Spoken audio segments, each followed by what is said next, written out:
Welcome to Elevate, a Women's Leadership Institute podcast where we showcase stories, celebrate successes, and shift culture.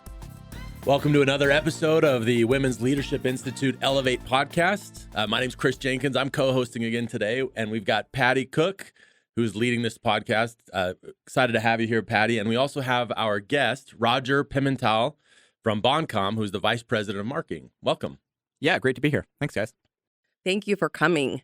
We always like to start with something personal about you, like to help people get to know you a little bit. Could you tell us something maybe others don't know?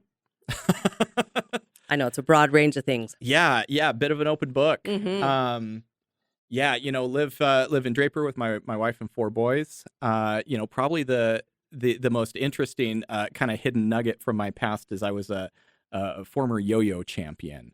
When I was a teenager. That's cool. Went to the world championships and various things. And, people like to ask me, you teaching your kids to do yo-yos and that sort of a thing. And the answer is, no. No. That's not like the legacy that I want to choose to leave. But, it was a really interesting thing for me to learn about committing yourself to something and to learn kind of this basic premise of when you practice at something, you get better at it. And that's something that I hope I am teaching my kids and that I've been able to kind of build on in my life. Yeah. So kind of a weird, funny background thing. But I like to think it's turned into, real life skills and that sort of a thing. Yeah, that's it. So is Very that cool. a good party trick for you? World champion. Do you still do it is the question? Oh, just a little bit. Just a little bit. Yep. That's a fun nugget.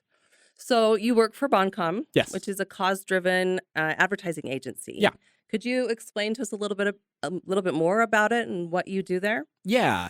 So there's lots of ad agencies, that do all sorts of different things. So, a lot of e-commerce, lots of different clients, that sort of thing. We specialize in specifically cause-based clients. And so we have a lot of clients here in Utah. We do a lot of work with the state, kind of in public health type spaces. So we do work we do campaigns around suicide prevention, opioid addiction. You've probably seen some of these, teen marijuana education. So in that public health sort of space, but also fire safety and some other things like that. We also get to work with some really great national and global organizations. We've done work with the UN Foundation, which is fantastic, and the Smithsonian Institute. We've done a number of projects out of DC, which is really, really cool. And so our clients generally don't have something to sell. A lot of the ways that you measure success just aren't there. Yeah. And so a lot of what we do is about changing behavior, and that's really where we try to specialize. So we think of people as having a set of beliefs and then ensuing behaviors, and we all want to do the right thing. And the example I like to use is, we all know you should brush your teeth for 2 minutes, right? That's what the dentist please. told us, right? But do we actually brush our teeth for 2 minutes, or is it 15 seconds and you're on to the next thing, sort of a thing? And so there tends to be a gap between those beliefs and behaviors. Yeah. And so that's something that we work really hard to try to close. We're not measuring our success in terms of units sold and that sort of thing, but sometimes it's literally in lives saved.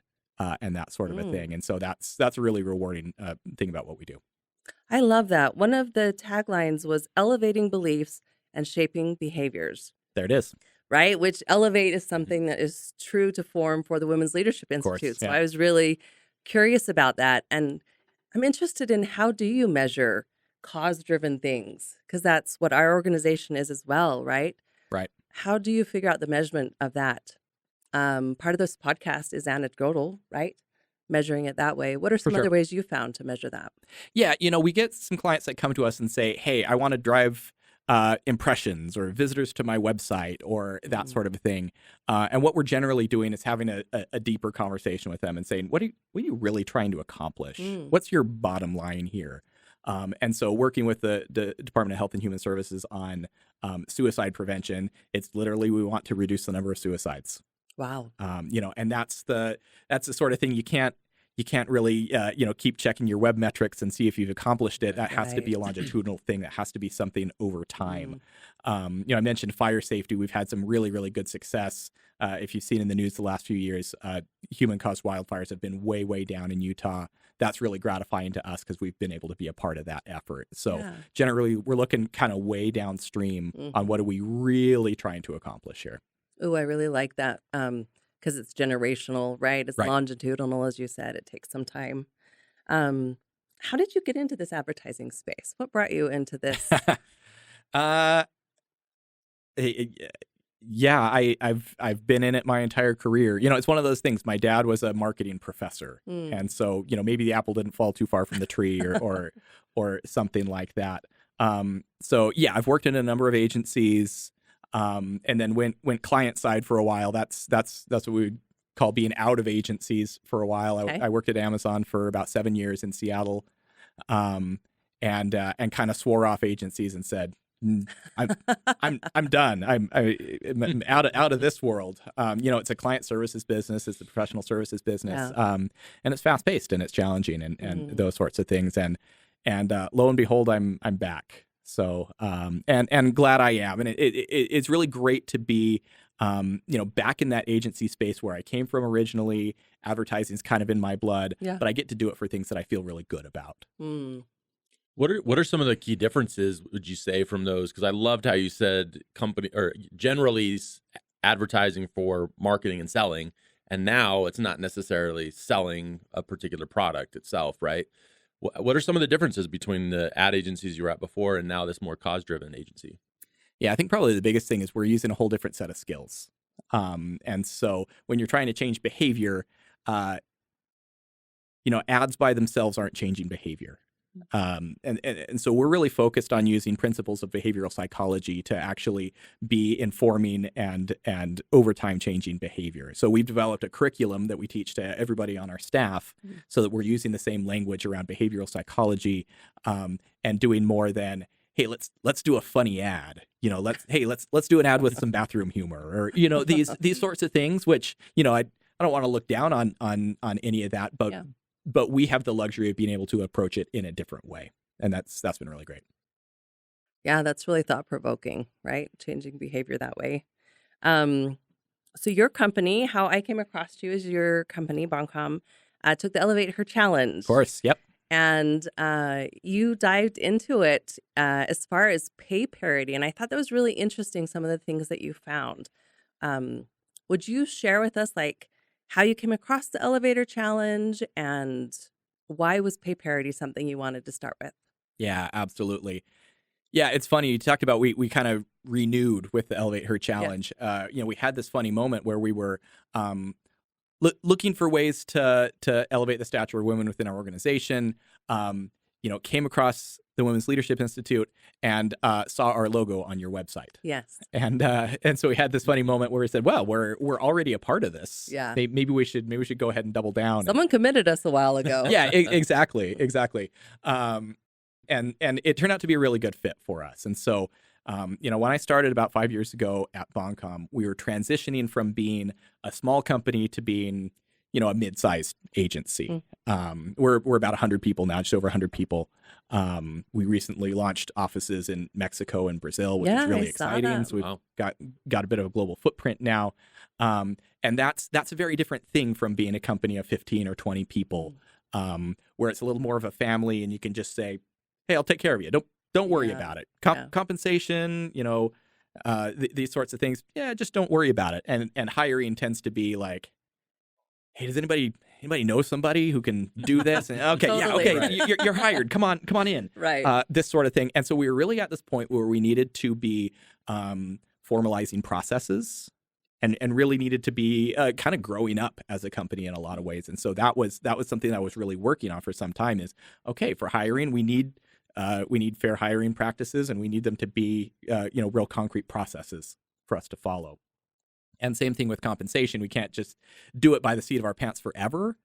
We need to have we need to benchmark against the industry. We need to have real solid salary bands and be very clear with our staff about what's going on in compensation. And so we really had kind of I would call it a two-stage approach on pay parity.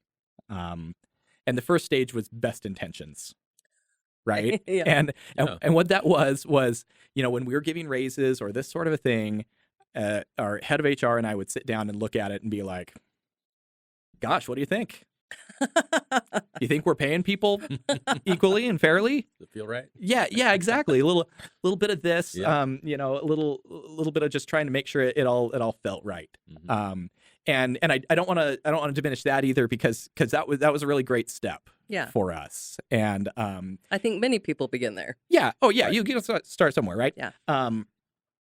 And so, yeah, I do think we fixed some problems we might have backed into otherwise, and made things a little more equal in that way.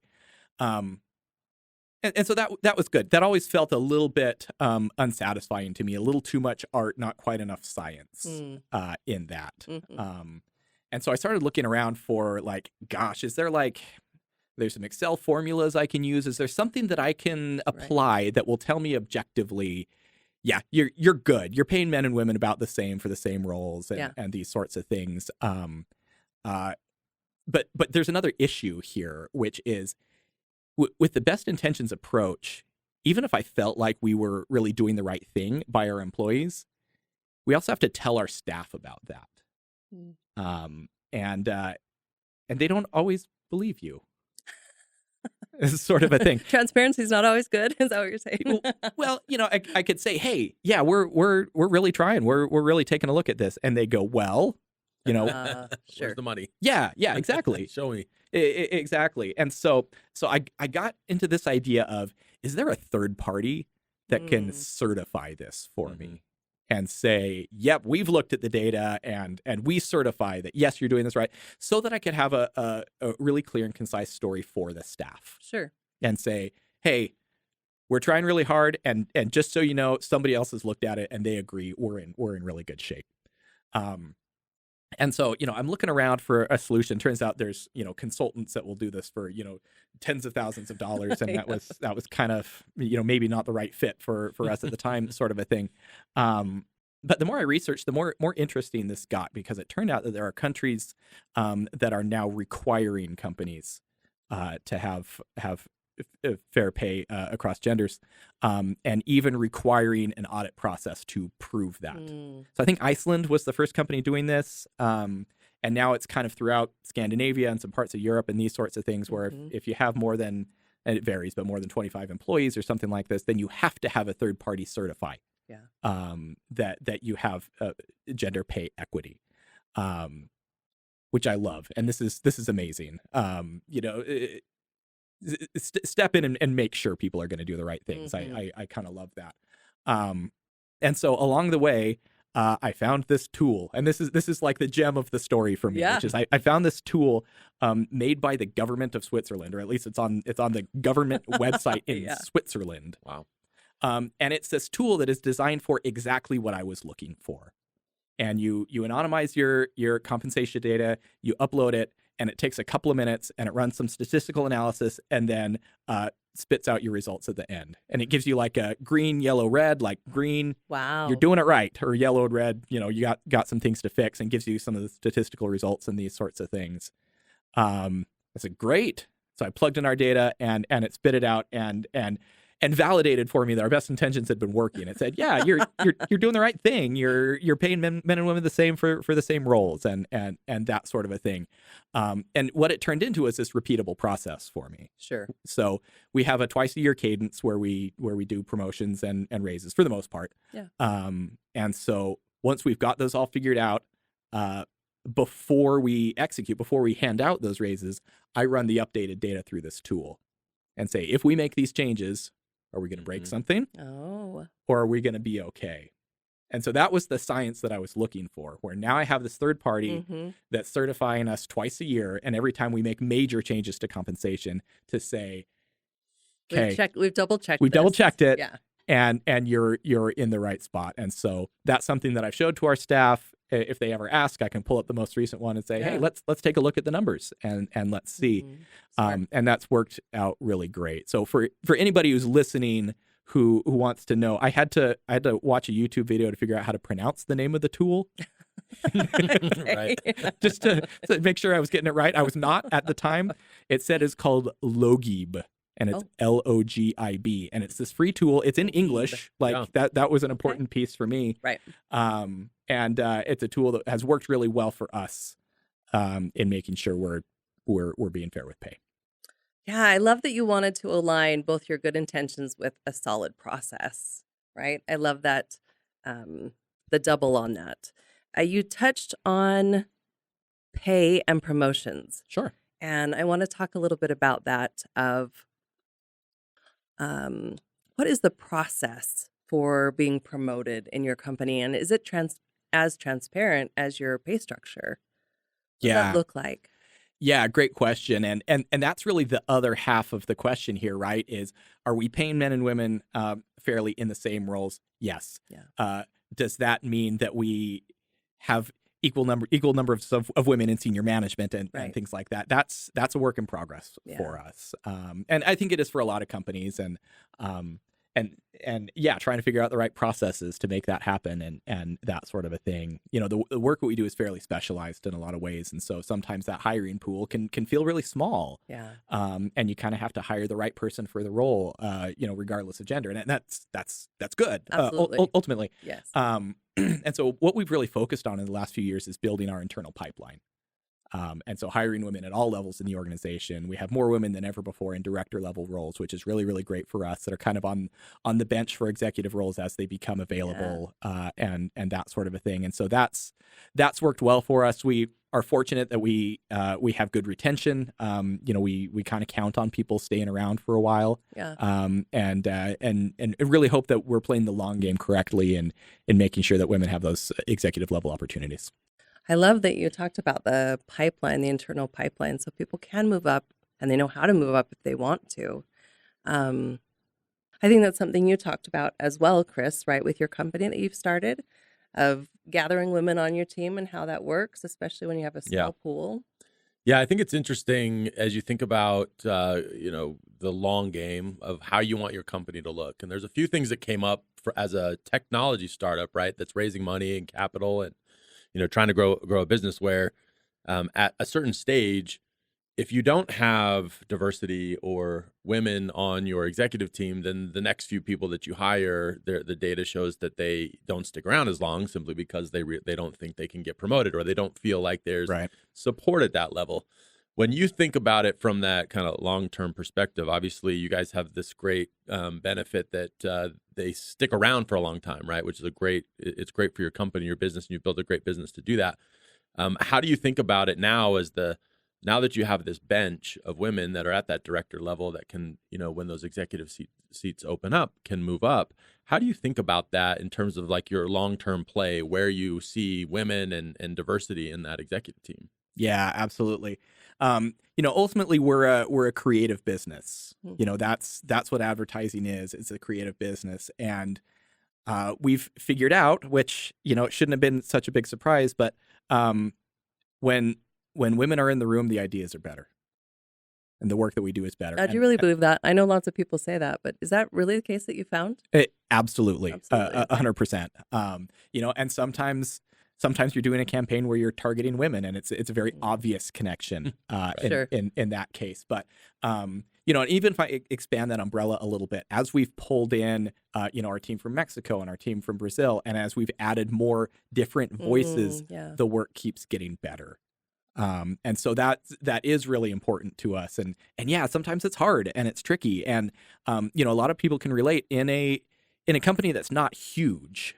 If this was Amazon or Google or whatever, you have lots of executives, you have lots of opportunities and these sorts of things. And when you're a small company or 100 people, just over 100 like we are, those don't come around every day. And you can't just keep adding vice presidents all day long until everybody in the company is a vice president and that sort of a thing. And so, it's really this intersection of preparation and opportunity. Mm-hmm. And the opportunity comes when the opportunity comes. Somebody leaves, something opens up. You've grown enough that you need to be adding positions, that sort of a thing. But one thing that we can be confident about is that we have women that are really prepared and preparing for those roles when those things open up and become available. So you never want to make excuses, right? About like, there's no openings or whatever, but there's a pragmatic element of that. And so we want to make sure that when that intersection comes around and those opportunities open up, we have the right people for those roles. Yeah. I really appreciate how you are thoughtful in your approach on best practices and the longitudinal approach. What I was thinking is I've heard many people say, many women, their careers are not, they're very zigzaggy. They're very in and out, right? We're pretty seasonal in how we do things and how we work towards things. In a longitudinal approach, how does that work with women? Because they might not be able to stay there the whole time. They might have a gap of 6 months for taking up for their children or caring for elderly parents or those kind of things. I don't know. Do you have any perspectives on that or thoughts on that? Yeah, that's a great question. We hire a lot of junior level people in general. This is something that we see a lot. Not just with women, but with men also that are taking some time out for parental leave and these sorts of things, which is really great. And you do the best you can. One of the big changes that we made in that respect was, we made some changes around how much parental leave we're able to give, which has been great. But making sure that we're providing a variety of opportunities for people to come back from that. And one thing that we've seen be very popular with new moms especially is, hey, can I come back part-time? Sure. And this is another thing where we turn best practices into a process. And this will be my theme for the day, which is, again, when you're a small company of 15 people, you just say, yeah, hey, whatever you need. Yep. We'll figure it out. Right. But as we got larger, there would be women or men who went out on parental leave and, maybe didn't have that relationship with senior management and felt like their options were limited. Sure. And so we needed to be very clear and say, hey, we have established processes around this. You want to come back part-time? We're going to make that available to you. And we've had a number of people take advantage of that. Or any, number of variations around that. But that's the one that kind of stands out is, people have something new going on in their life, which is so exciting. Yeah. And we want to be accommodating of that. And we still want to have them, we still want them to work for us and bring their skills and do all the great work that they do. I love that. I love the variety, right? As people's lives change. One of the conversations we've been having lately a lot is about remote work. Sure. Right? Full in office, remote work.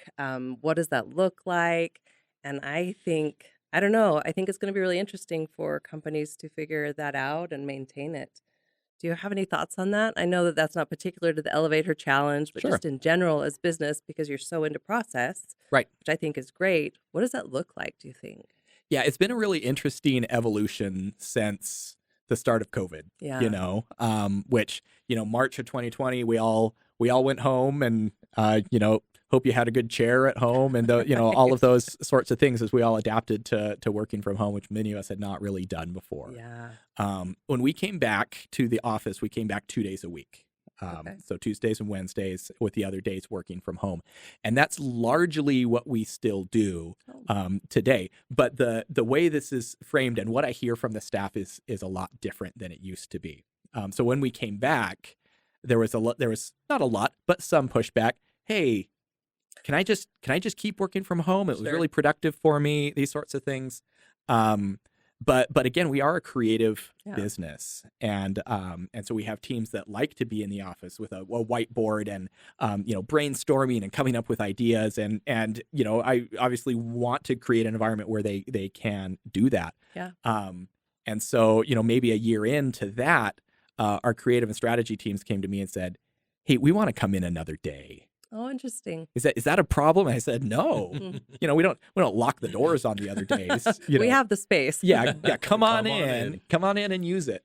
And so now some of our teams are coming in a third day. And there's been this shift from like, can I do fewer days? Can I just work from home all the time? To, oh gosh, I'm actually really seeing the value of being in here with the team and doing work in that way. And that's not an aha, that's not a told you so or anything like that. But that's just something that I've observed, and it's been really interesting. Now, working from home is another thing that we've seen with new parents, where they're saying, hey, I've got a new little one to take care of at home. but I can put in 20 hours. Can I do this from home? And, we don't like to do that forever. We like to get them back in the office eventually, but that's another thing in our toolbox that we can use. I love that. And I think it's going to be different industries, right? And like you said, For different sure. teams. I'm a really visual person, so I'm like, yes, let's get the whiteboard, let's get the stickies, let's get together. I've tried it on Zoom. It is not the same for not the same. me. It's not the same. But for some people, that's really their jam. works. So Yeah. I love the adaptability of that. Um, as far as Utah, it sounds like you were out for a while in Sure. Seattle and then coming back. We're a Utah-based company. What are some things you hope for the future of Utah and their talent pool and engaging women and diversity in that talent pool as a state? As a state. Yeah, great question. We tend to, from our inside view on Utah, we tend to think about Utah as being different than other states, right? And in focus on family and some other things, and so would love to see continued progress from the highest levels in that. I think parental leave is actually a really good example here. While I worked at a big tech company, at the time they changed their policy and gave 6 weeks of parental leave, and that at the time that was groundbreaking, and that was huge. And it was like, man, it's like you're never coming back, sort of a thing. It was like unbelievable. And so much progress has been made since then. And our most recent parental leave policy, maternal policy specifically, goes up to 16 weeks of fully paid, which we're really excited about. It's so funny to be on the running the business side of things, because you go, man, we're going to be without this person for 4 months. This is going to be something else. But then when you look globally, the U.S. is one of, I think, 5 countries still that doesn't have a federal paid parental leave policy. And some of these other policies in Europe and other parts of the world, put our 16-week paid leave to shame. And it's 26 weeks. It's all relative. It's a year and these sorts of things. And so, I'd love to see more things that rely less on individual companies kind of doing the art of this, but having some science behind it and saying, hey, here's how it's going to work. We're going to be fair to everybody. It's not going to depend on what job you have as to, how you can take care of your family and that sort of a thing. So, would love to see just continued progress in that sort of a thing. Yeah, a more standardized process. For sure. I think it can be, kind of scary the first time that you decide as a company, especially as a smaller company, right, that you're going to do these kinds of big benefits, right? To that person has such a large impact on your business to just like let them go fully paid, for that amount of time. And I think there's lots of other types of benefits like that can be scary, and it's awesome that you're sharing the data that you're experiencing. And I think it, somewhat anecdotal, one company, ad agency specific here in Utah, right? But also for those of us that have, or are making those decisions right now, whether or not we're going to offer those kinds of benefits or not bring people into the office or let them go remote, or whatever the option is, that first step's always scary. And I love that you have made those conscious decisions to do the scary thing. How do you get through that? When it may feel as a company, especially as an executive team, hey, that's a hard choice. Yeah, absolutely. And you're always trying to think about what's the kind of second order effects of what's going to be that side effect of a new policy or a new benefit, or that sort of thing. Even with parental leave, it's like, are we incentivizing people to have children? Like, is that now, I have 4 kids. If anybody thinks that having a child so that you get a few months of vacation is an equal thing, like, it doesn't offset. I don't think. that does not work. That math does not check out. I don't think anybody would do that, or they would learn pretty quick. But you're always thinking about those second order effects. And so we've done the thing before. Well, actually, I can give a good example, which is when we came back on the hybrid schedule with 2 days a week. And it was the middle of the year. It must have been June of whatever year that was. And we said, hey, this is our plan through the end of December. And that was all we committed to, and said, okay, we are going to do an experiment on this hybrid work schedule, and we'll see how it goes. Because we didn't know. Yeah. And we felt like we were rolling the dice, and not everybody was coming back to the office at that point. You see more of that now. in the news, and we're a lot closer where we were pre-COVID than we were just a little bit ago. But so yeah, we tried it out through the end of the year and found it to be successful, and it was working well for the staff, and said, okay, we're gonna renew this, and eventually said, okay, this is how we do it. This is our policy going forward. We have some other benefits that we explicitly renew year to year, and say, hey, as long as budget and other things allow, then we're going to have this benefit, and we've committed through the end of 2024. We'll look at it again, and we've been in a position to keep renewing some of those benefits, which has been great. But that's been our way of putting a toe in the water, and if you need to, not that you want to backtrack, but if you need to adjust a little bit, if you need to do something different with it, then you can. Yeah, I really like that. That's a great question. And as you've been talking through this, it sounds like with the pay and with the coming back to office, you have gotten feedback and then incorporated that feedback, which is kind of what it seems like you're saying right now too. Yeah, absolutely. Yeah, I think that's smart. Yeah, sometimes more feedback than you were looking for. No, our staff is great. We're still a small enough company that, I know everybody in the company at least a little bit. Some are new hires. We just got a new batch of summer interns, and I don't know all of them yet, and that sort of a thing. But people know that my door is open and they can come in and talk, and a lot of people do, and that's really valuable information for us as a company. Yeah, I think that's very cool. Well, as we wrap up, is there any other questions you have, or anything else you'd like to share on this topic that we haven't talked about yet? I just love to say that I'm honored to be with you guys and be able to share some thoughts here. I have so much respect for the Women's Leadership Institute and the work that you guys do. It's a little bit funny for me to come on as a man and try to explain all the great things I'm doing and all of these sorts of things. But it's something that's really important to us, and that's why we jumped back in on the ElevateHER challenge, and we're proud to be a part of that, and proud to be working with you guys.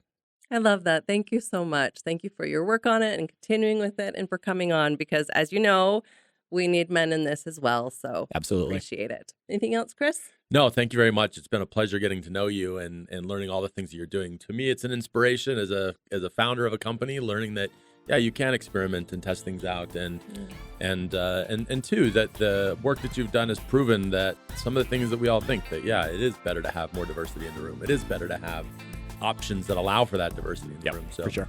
Thanks for sharing that and being here. Yeah, you bet. And likewise. Thank you so much. Thanks.